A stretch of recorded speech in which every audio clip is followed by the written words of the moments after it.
Hi, it's me again with Corel Draw Tips and Tricks, and I just made a video tonight how to rotate this circle around this circle 3 different ways. And if you didn't watch part 1, you might want to watch it. Then I started thinking I left one out.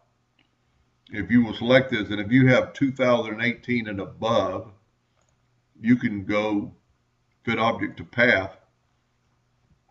Tell you want 35 copies because we've already got one.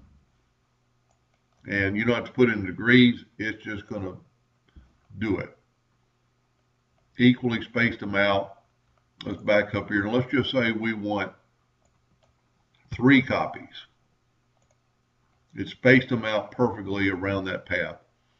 Now the reason you want 3 because you've already got 1.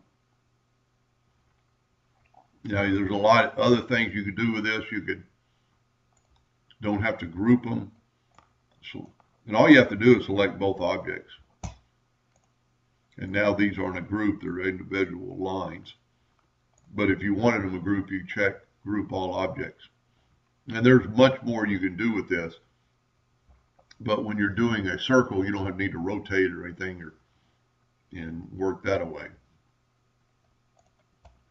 Anyway, I hope that helped a little bit. Thank you for watching.